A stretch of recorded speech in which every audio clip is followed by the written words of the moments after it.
Welcome everyone in another video for pre-calculus. In this video, we are going to discuss about transformations of functions.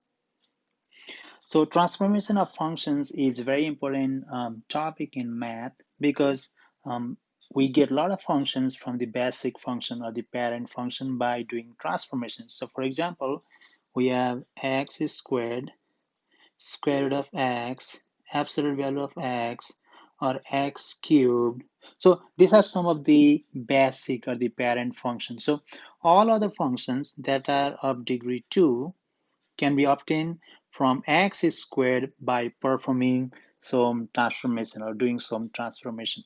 Similarly, the square root function can be obtained from this parent function by doing some transformation, or all other function involving absolute value can be obtained from this basic function by doing transformation. So usually when we say transformation, we are either moving the graph to the left, right, up or down, which is translation, or we are reflecting, we are flipping the graph, or we are stretching or shrinking vertically or horizontally. So these are some of the transformations that we do in order to obtain new function from the parent function. So that's what we are going to discuss in this video. So the first transformation that we are going to look at are the vertical and horizontal translations. This means when I say vertical translation, it means I'm moving the graph up or down, okay, vertically. When I say horizontal translation, I'm moving the graph left or right, sideways, okay. So for the vertical translation, if f of x is our function, and then if we add a number k, positive number k to our function, then the graph of that function, the new function, is shifted up, okay? Or this graph is obtained from the graph of the basic function or the parent function just by moving it up k units, okay? So for example, we can just consider a function f of x equals x squared. Now, if I write a function y equals x squared plus 2, that means the graph of this function is obtained from the graph of this function just by moving it up 2 units. So, for example, we know the graph of x squared looks like, so the vertex is here, 1 and 1, 2 and 4, negative 2 and 4. So the graph of x squared looks like this. So now the graph of x squared plus 2 is just moving this graph up 2 units. So each point on the curve will just move them up 2 units. So this vertex will move up 2 units. This point will move up 2 units. This will go up 2 units. So every point will move up 2 units. And then we get the new graph, which is the graph of x squared plus 2. Similarly, if we subtract a number from the function, then the graph is going to move down whatever that k value is. Okay, so that many units down. So if I write x squared minus 2, then this graph will shift down um, by 2 units. So it will look something like that. So that is the vertical translation, which is super easy and super straightforward. Okay. Now the next one is the horizontal translation where we move the graph left and right. And this sounds a little bit confusing, but it's not that confusing, okay? So for example, if we add a number to our x, then the graph will shift to the left. So it sounds a little bit weird. We are saying we are adding a number, but the graph is moving to the left. So this is why it is true, okay? So for example, let's take the same function. Let's say f of x equals x squared. And then if I write y equals x minus 2 squared, or if I write y equals x plus 2 squared. So this is moving to the right or shifting to the right. This is shifting to the left. Now this is why it's true.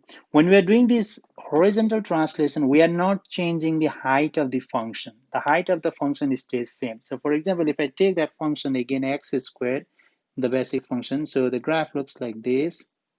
So let me draw that again here. So this is our basic function. Now when I move this graph to the right, so this is what happens. So this point goes to the right. Let's say I'm moving it to the right 2 units. Okay, so the vertex will go here. This point will move over here. This point will move over here.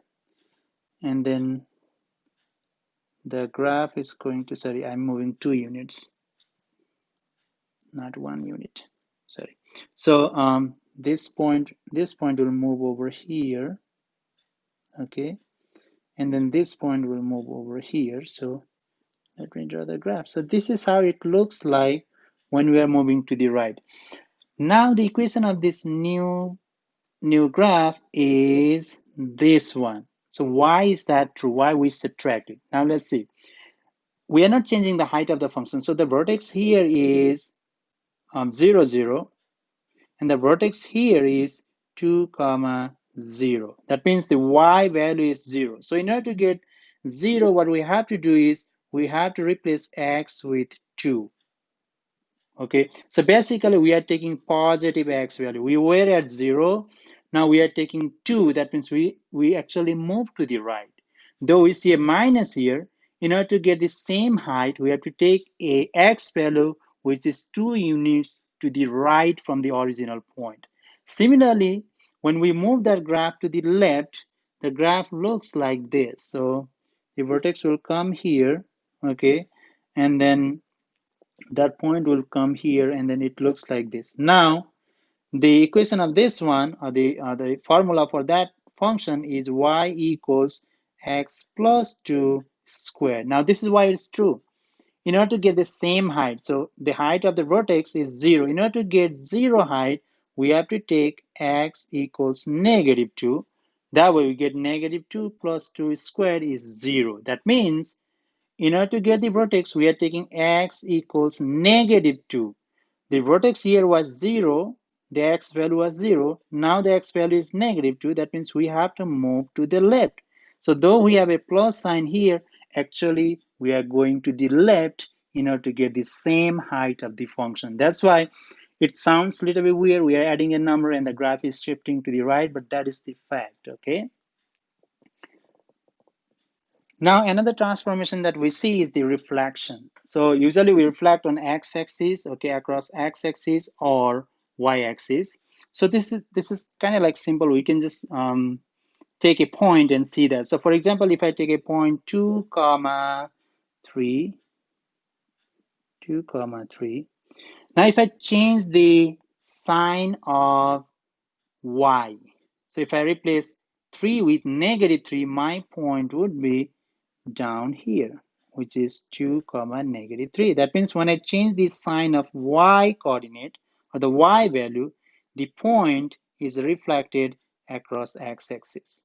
Now if I change the sign of x value, if I switch the sign of 2 into negative 2, then I'm going to get that point over here, negative 2 comma 3. That means when I change the sign of x, the point is reflected across the y-axis. So same thing happens if I change the sign of y here for this point, then it will come down here. So negative 2 and negative 3. So it's reflected on x-axis. So same thing, if I change the sign of y here, make that y positive, then it goes back up here. Or if I change the sign of x, then it goes over here, which is a reflection on y-axis. So if we take that point, then that's true. So the same concept is true even for any curve or any graph. Okay, so if we change the sign of the whole function, or if we multiply the function, which is the y value, by negative, then the graph will reflect across x-axis. If we switch the sign of x, then the graph will reflect across y-axis.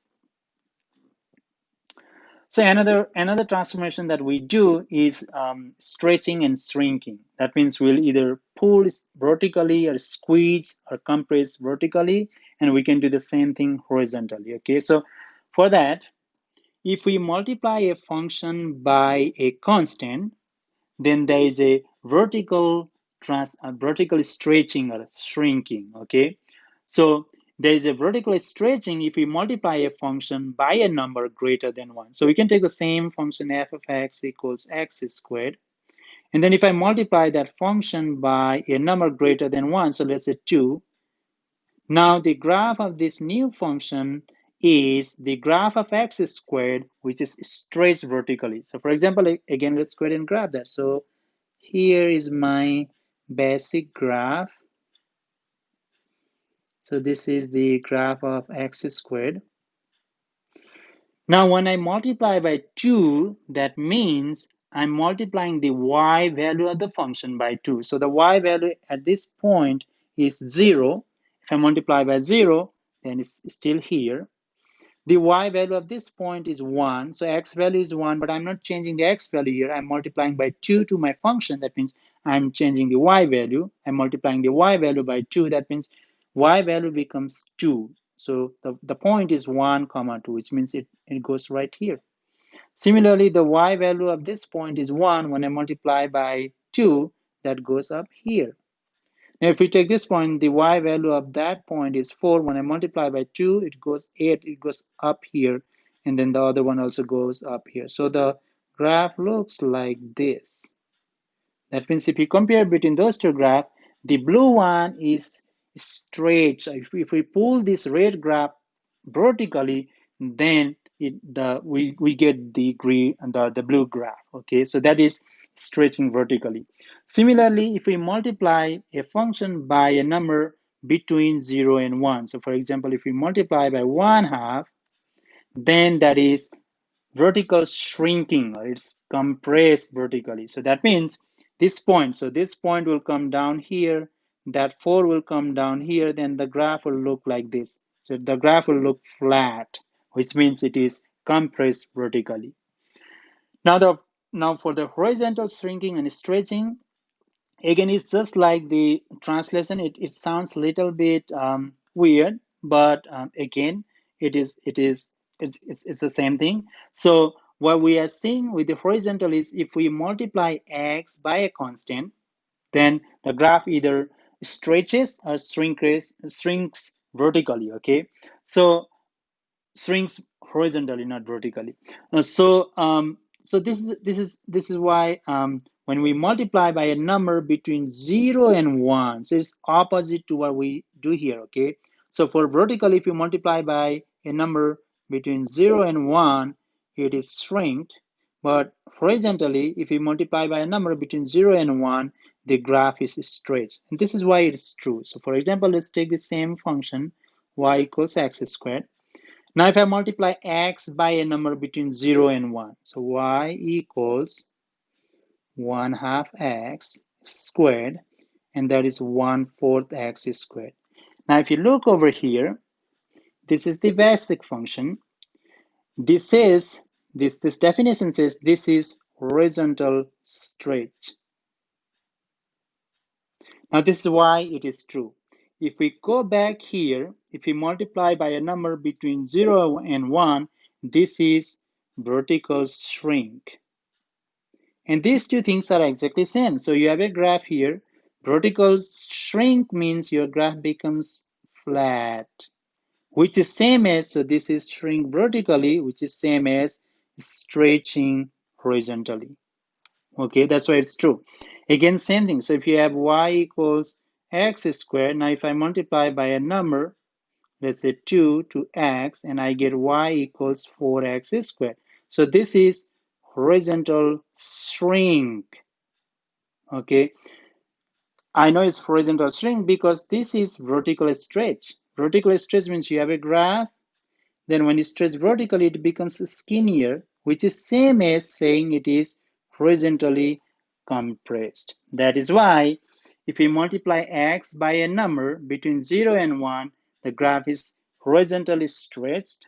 If we multiply by a number number greater than 1 to our x, then the graph is shrink horizontally. Okay,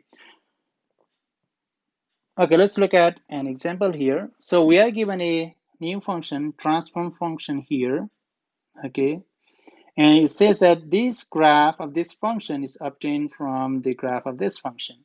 So what are the transformations that we need to do in order to get that new function, okay? So we can just look over, we can compare these two functions and we can write what transformation we need to do.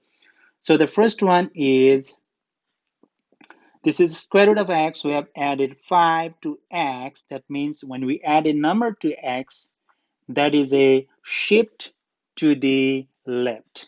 So we have to shift the graph to the left by 5 units.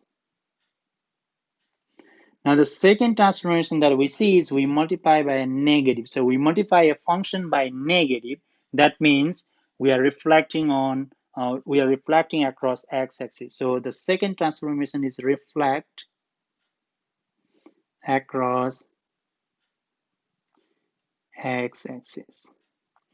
And the third transformation that we see is we added a number to our function. That means it is shifting up, or it is moving up 2 units. So shift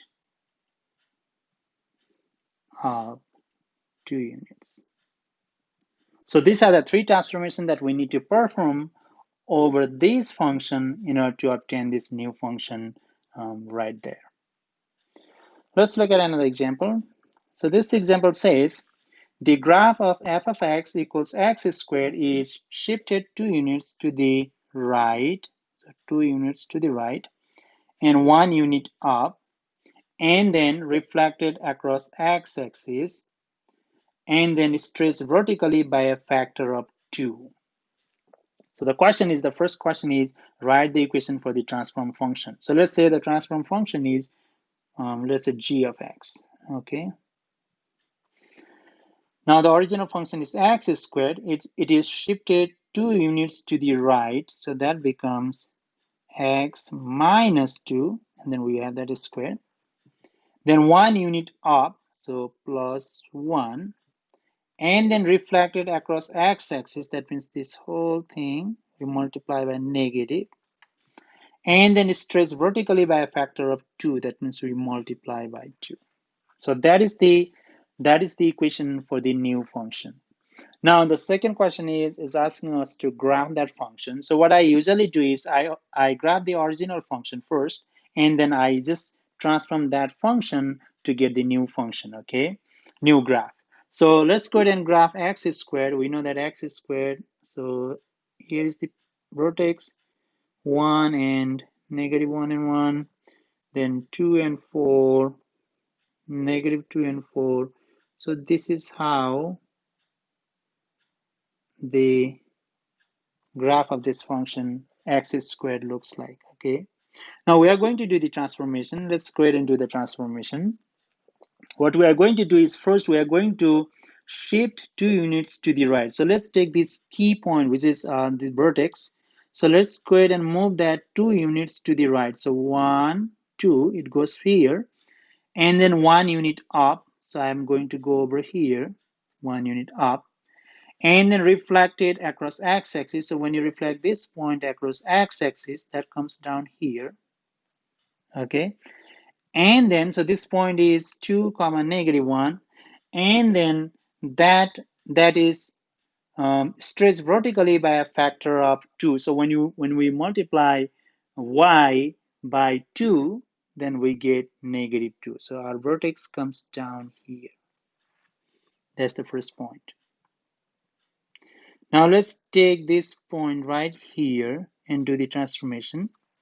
So when we move that 2 units to the right, so it goes right here, then move up 1 unit, so it goes over here, then reflect across x-axis, so that point comes down here, and then we are stretching vertically by a factor of 2. That means we multiply the y value by 2. So the y value here is negative 2. When we multiply by 2, that goes down here as negative 4 right here. Now similarly, if we move the other point, this point, that point is going to go over here. And then our graph looks like this. So there's the graph of the new transform function. So another thing that we are going to look here is the symmetry, the test of symmetry of a function. So when you say symmetry, the function, not just function, any graph, any curve could be symmetric with respect to um, uh, x-axis or with respect to origin or with respect to y-axis. So for example, if we have a graph like this, so this graph, this curve is symmetric with respect to x-axis. That means the x-axis is going to divide that graph into two equal halves, okay? So algebraically, this is how we determine that. So when we replace y with negative y, if it produces an equivalent equation or the same equation, then the graph is symmetric with respect to x-axis, which means if we have a point here, okay, now if we switch y with negative y, that point goes on the other side, right here. And we still land on the same graph. If that happens, then the graph is symmetric with respect to x-axis, okay? Similarly, the second one is a graph is symmetric with respect to y-axis if when we replace x with negative x, and it produces this equivalent equation, which in other words, it is if we pick a point here on the graph, and then if we switch the x to a negative x, then we still land on the graph on the other side of the y-axis, okay? So if this point is, for example, 1 and 1, then this point is negative 1 and 1. So when we switch the sign of x, we are still on the graph, same curve, but it's on the other side of the y-axis. So this is symmetric with respect to y-axis. Similarly, a graph is symmetric with respect to um, origin. So this is not a nice graph that I'm drawing. Okay, so let me draw a different graph here. So a graph is symmetric with respect to, let's say, origin if we switch both x and y to the negatives, okay? So for example, if you pick a point here, and if you switch the sign of x and y both, then you would be on the other side of the origin, across the origin on the other side, but you are still landing on the same graph. So if that's the case, then the graph is symmetric with respect to origin. That's how we see that on the graph, but this is how we are going to check that algebraically, okay? Now we have even and odd functions. So a function is even if we replace x with negative x and we get the same function. So it's the same as saying the function or the graph symmetric with respect to y-axis. So for example, y equals x squared. Now if I replace x with negative x, I still get the same equation that I have here. Okay, so that means f of x is equal to f of negative x. So when I replace x with negative x, still I get the same equation. So that is, in that case, we say the function is even, okay? But when we replace x with negative x, if we get the negative of the original function, so for example, f of x equals this x cubed.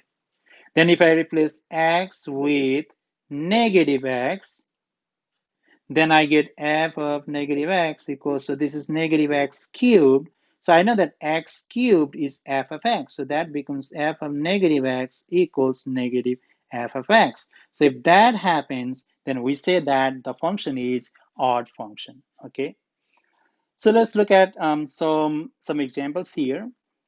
So it says state whether each of the following functions are even or odd. So we just test that with replacing x with negative x. Okay, so let's go ahead and find f of negative x equals negative x to the fourth minus negative x squared minus 5.